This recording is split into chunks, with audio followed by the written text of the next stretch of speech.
1 Samuel 6,11. Diga assim: o sacerdote Abinadab, Obed-edom. Então vamos lá, diga Abinadab e Obed-edom. Só arreda um pouquinho para lá e o senhor um pouquinho para lá. E ficou a arca do Senhor na casa de Obed-edom, o geteu, quanto tempo? Para fora, vamos lá? E abençoou o Senhor a Obed-edom e a toda a sua casa. Então avisaram a Davi dizendo: abençoou o Senhor a casa de Obed-edom e tudo quanto ele tem, por causa da arca de Deus. Foi, pois, Davi e trouxe a arca de Deus para cima, para a casa de Obed-edom, a cidade de Davi, com que, gente?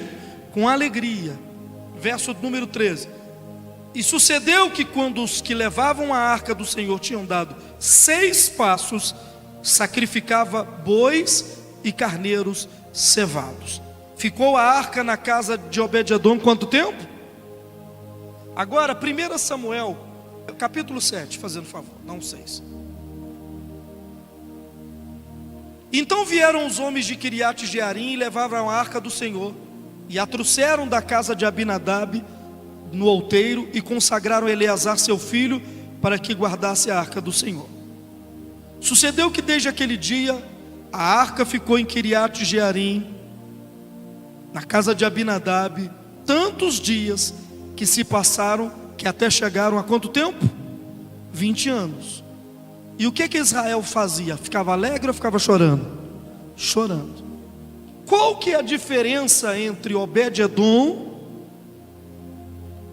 e Abinadab? Pergunta para o seu irmão: quem é você na história? Obed-edom ou Abinadab? Porque a arca é a mesma arca que abençoou a casa de Obed-edom é a mesma que não fez nada na casa de Abinadab. Qual que é a diferença entre uma casa e a outra casa? A diferença está na atitude, de como proceder diante da presença de Deus. A presença de Deus necessita de temor e necessita de algumas coisas. Deus não dá para lidar com a presença de Deus de qualquer maneira. Quando a arca de Deus entrou na casa do sacerdote Abinadab, veja que ele é um sacerdote. Quando a arca de Deus entrou na casa dele, ele a colocou lá no quartinho, na despensa, colocou lá o móvel, jogou um pano em cima dela e acabou, foi seguir a vida dele. Ele não dependia da arca. Quem está entendendo? Ele foi trabalhar, foi fazer as coisas dele, foi fazer faculdade, foi para a empresa, foi para os negócios. Ele não pensava na arca. O coração dele não estava ligado na arca. O segredo, irmãos, de ser abençoado é ir embora da igreja, mas levar tudo que tem aqui na igreja com você. Você vai fechar um negócio, não é porque você é inteligente, é porque a bênção que você recebeu está com você e vai te dar vitória. Não tem nada a ver com você, agora é Deus quem está fazendo. Isso é carregar com você a promessa. O que acontece? A maioria de nós, ao sair por aquela porta, quebra voto, quebra princípio, quebra obediência, não forma, faz o voto da corrente das 7 orações e não faz. Todo mundo aqui que é batizado, quem é batizado? Fez um voto assim, ó, eu perguntei para você: você aceita o Senhor Jesus como seu único, suficiente Salvador? O que você falou? Aí eu fiz uma segunda palavra, eu pergunto: qual foi? Você aceita ser fiel a Deus e a sua palavra até a volta de Cristo? O que você disse? No dia do seu batismo, nas águas do batismo. Depois eu disse assim: você aceita ser fiel à igreja de Jesus e ao pastor que ele construiu sobre ela, até que ele venha para ser o seu pastor? Qual é o voto que você fez? E agora, apertou para você, ou você tem algum outro interesse? Ah, pastor, não vou ficar na igreja não, eu estou indo para outro lugar. Não é questão de querer, é voto. Quem está entendendo? Voto. Não tem justificativa para você fazer isso.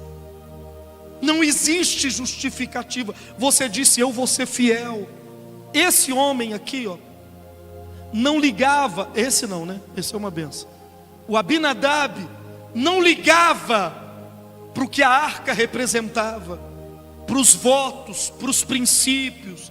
Se a senhora, irmã, a esposa do Obed-edom, se a senhora for guiada pelos seus sentimentos, a vida da senhora vira uma bagunça.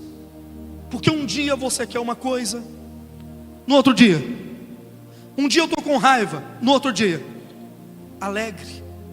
Por isso que, quem é solteiro, arruma uma pessoa madura para você casar. Madura, compreende? Porque senão você está desgraçado, sua vida já está ruim, ela vai piorar. Porque gente imatura é gente que quando ele está com dinheiro, os negócios estão indo bem, ele está feliz com você. Ele tem planos de casamento, planos de amor.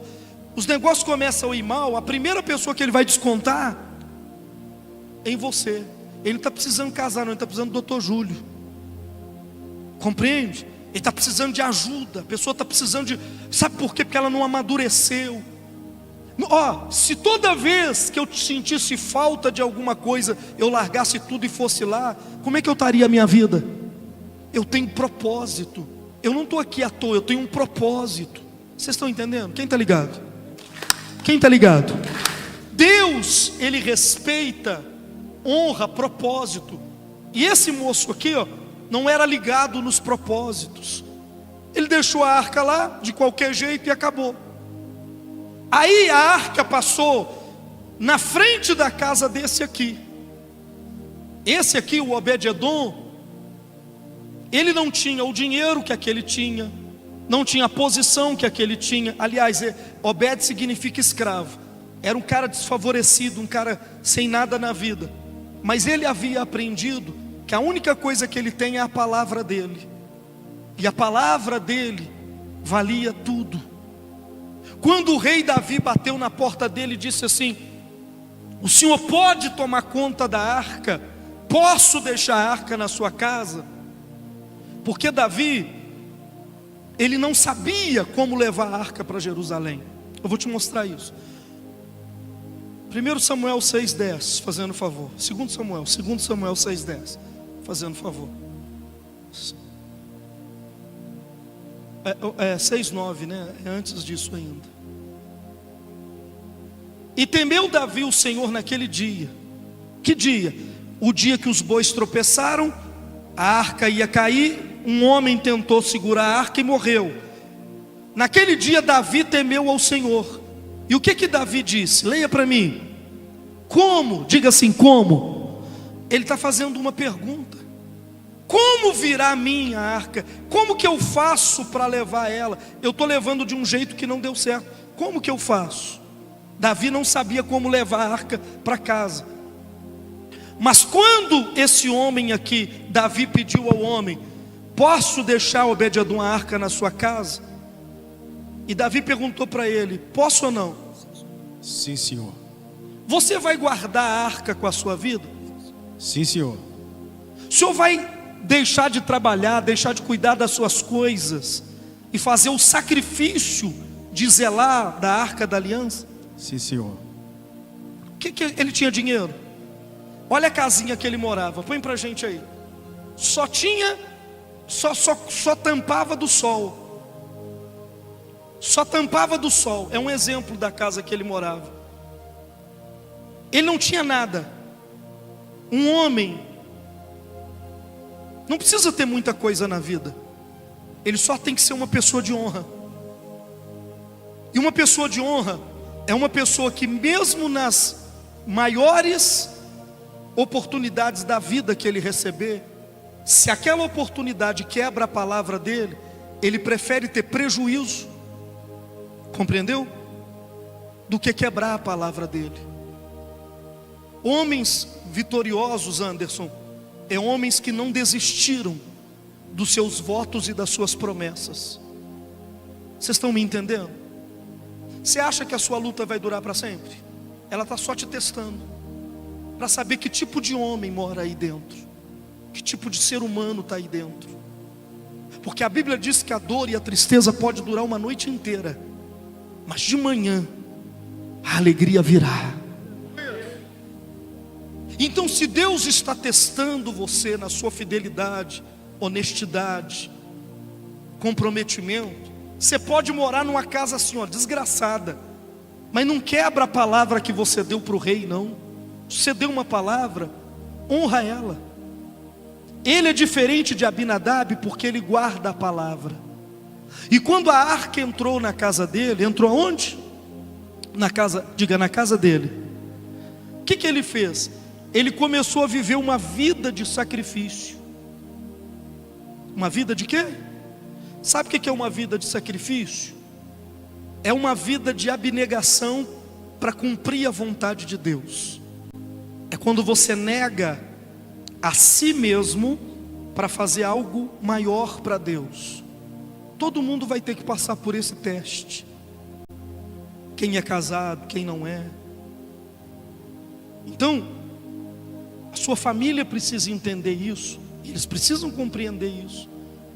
Que se você não for uma pessoa que nega a si mesmo, você não vai ter a bênção e a honra de Deus na sua vida nunca.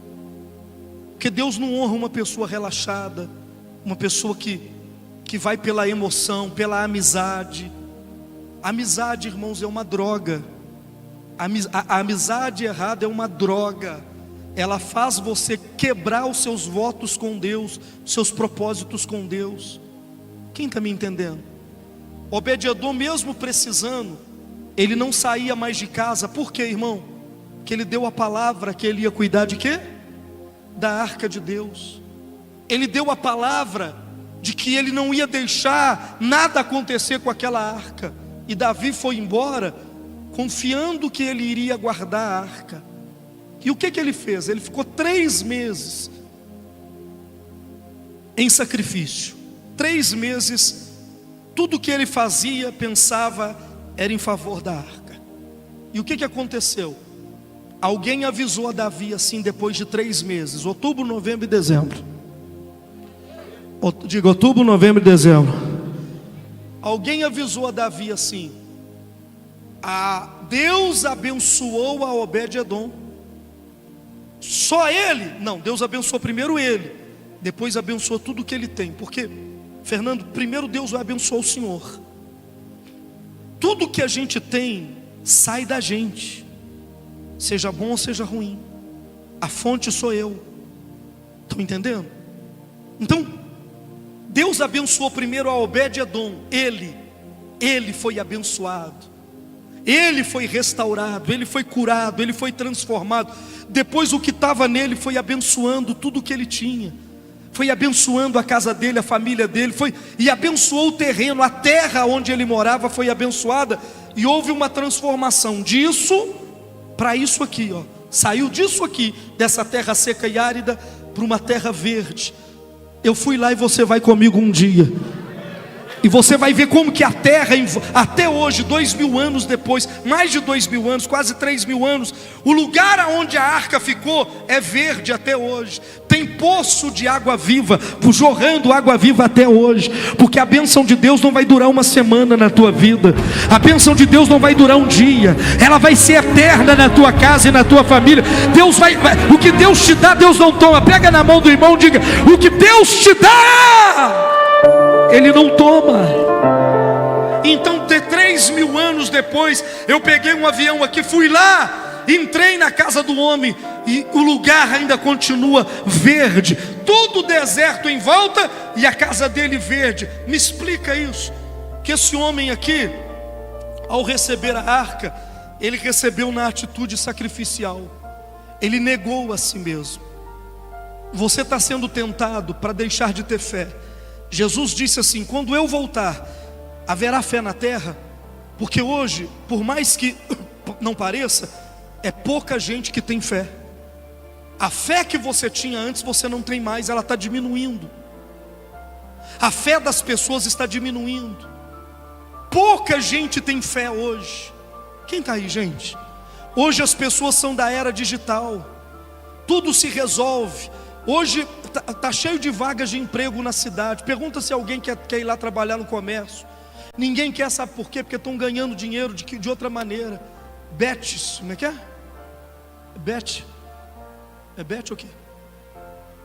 Hã? Como é que é a bet? Como é que é? É um joguinho, né? Como é que é? Tigrinho? É assim que ganha dinheiro agora? Uau! Outros estão ganhando influencer digital. E cada vez mais ela vai aumentando. Então a pessoa, ela não quer. Tem um irmão da igreja pediu para mim orar para ele. Eu não sabia que existia isso. Tem um negócio que chama, deixa eu ver se eu vou lembrar o nome. Bingo. Eu não sei o que é. Eu só sei que as pessoas ficam filmando elas mesmas o dia inteiro. E outras pessoas vão mandando dinheiro para elas. O mundo inteiro faz isso, elas vão mandando dinheiro. E aí quanto mais o vídeo da pessoa for interessante, mais ela ganha. Aí umas vai fazendo assim, ó. Aí vai caindo estrelinha, ela fala, opa! E agora? Vai mais. Fala com o seu irmão, o mundo não tem sacrifício. Diga para ele, o mundo. Diga para o irmão aí do lado, diga, o mundo não tem mais sacrifício. Compreende? Não tem quem sacrifica para nada. Não tem quem faz nada em sacrifício. Por isso, a fé ela vai esfriando. Não precisa ter fé. As pessoas não precisam acreditar. E o anticristo vai implantar essa ideia cada vez mais forte. Não precisa se submeter a ninguém. O dia que você não ter ninguém para te corrigir vai ser o pior dia da sua vida. O dia que você não tiver um pastor para obedecer, para seguir a voz dele, meu medo é o dia, se o meu pastor partir primeiro que eu, o meu medo é quem vai me guiar. Porque eu sei que quando eu obedeço ele, eu prospero. É simples, eu obedeço e eu prospero. A obediência quebra a maldição. Então Obed-Edom, 3 meses em sacrifício, e Deus abençoou tudo o que ele tinha. Aí avisaram para o Davi, o rei Davi, abençoaram a Obed-Edom e tudo que ele tem. Aí o que Davi fez? Então eu quero trazer a arca para minha casa. Só que Davi investigou para saber o que Obed-Edom fez. Repete comigo, ele investigou. Toda a igreja, vamos lá, ele investigou para saber o que Obed-Edom tinha feito. E o que ele descobriu? Fala para mim. Fala, o que ele descobriu? Fala, gente, o que ele descobriu? O que Davi descobriu? Que esse homem não tinha nada, mas ele tinha a palavra. Ele tinha uma palavra e ele viveu uma vida de sacrifício. Quanto tempo? Largou tudo para tomar conta da arca de Deus. Aí Davi descobriu, Davi era um homem inteligente. Ele descobriu que a presença de Deus não vai com quem não sacrifica. Ela não anda com quem não está em sacrifício. Quanto mais relaxado você for, quanto mais você andar igual folha que o vento bate e joga de um lado para o outro, quanto mais você não tem princípios, menos a presença de Deus vai estar com você. Quanto mais rígido você for com você mesmo, quanto mais ele ofereceu dinheiro, ele nem tinha dinheiro. A vida dele foi um sacrifício. Davi entendeu que a presença de Deus é carregada pelo sacrifício. Compreende? O sacrifício de largar um futebol para estar na igreja. O sacrifício de não ir numa festa porque ela vai contaminar a tua fé. O sacrifício de parar de mentir. O sacrifício de parar de roubar, de ver site pornográfico. Sacrifício. O sacrifício de mudar as atitudes, de mudar os pensamentos. Quanto maior o sacrifício, maior a presença de Deus na tua vida, e mais é o que Deus vai fazer. O salário do pecado mata, é a morte. Quem está entendendo? Às vezes você entra num relacionamento, você está namorando, e você já vive no namoro uma vida de casado sem estar casado. Qual o preço que você pagou para ter uma vida de casado sem estar casado? Nenhum, porque o casado, para ter a vida de casado, tem que fazer o quê? Pagar um preço. Tem alguém comigo ou foi embora todo mundo agora? Tem que pagar um preço para ter a vida de casado. Você entrou no relacionamento, tem uma vida de casado, mas não pega o preço, você não quer o sacrifício. Aí você acha assim, aquele sonho de amor que você está vivendo, está tão bonito, nossa, está tão bonito. Só que você pode esperar, que ali na frente vai destruir tudo, vai acabar tudo. Mas por que vai? Porque o diabo, o salário disso aqui que você está fazendo, é a destruição amanhã. Então paga o preço, vai lá, faz direitinho, vive uma vida de sacrifício. Chama o seu namorado e fala, vamos para a igreja comigo. Chama seu marido e fala, nós precisamos dar um rumo na vida. Você está acendendo vela para as almas, para com isso. Você está vendo o que são as almas aqui? Eu expulso demônios todo dia. Você está vendo? Para, você tem que parar com tudo que é errado. Porque aí a presença de Deus, ela vai fazer na sua vida o que tem que ser feito. Não seja, olha para mim. O meu pastor ele está com 70 anos, 71 anos. Eu estou aqui em Lafayette, ele está lá em Belo Horizonte. Ele me pastoreia por telefone. E mesmo que eu tenha uma ideia muito boa para fazer alguma coisa, e ele me liga e fala, Edmar, eu vou fazer aqui na igreja isso. Faz a mesma coisa, tá bom? Eu nem comento com ele a ideia que eu tenho. Porque quando ele fala, eu calo. Acabou, não tem questionamento. É igual pai e mãe antigamente. O pai falou, o filho, acabou, é isso que tem que fazer. Quem está aí, gente? Hoje as pessoas questionam. Eu falo com as pessoas, não faz isso, ele faz. A pessoa fala, eu estou fazendo isso aqui, eu falo, não faz não, irmão. Ele simplesmente faz. E acha que a vida dele vai prosperar ali. Não vai, pessoal, quem está me entendendo? Davi tirou a arca da casa de Abinadab e fez o que ele queria. Deu alguns quilômetros depois, a tragédia aconteceu. Uzá morreu. Por quê? Porque ele fez do jeito dele. Obed-edom fez do jeito que tinha que fazer, e Deus o honrou. Então, quando Davi investigou, Davi queria levar a arca para Jerusalém. Põe a imagem da arca, fazendo favor. Davi queria levar a arca para Jerusalém. Ele foi lá em Obed-edom investigar o que Obed-edom tinha feito, que a arca o abençoou. E ele descobriu que Obed-edom viveu uma vida de sacrifício. Aí então, ele fez a mesma coisa. A cada 6 passos que aqueles que levavam a arca no ombro, a arca pesava 256 quilos. A cada 6 passos que eles davam, ele oferecia um sacrifício. E não houve tragédia, não houve morte, houve prosperidade e sucesso. Porque ele aprendeu que ele tinha que fazer as coisas do jeito de Deus.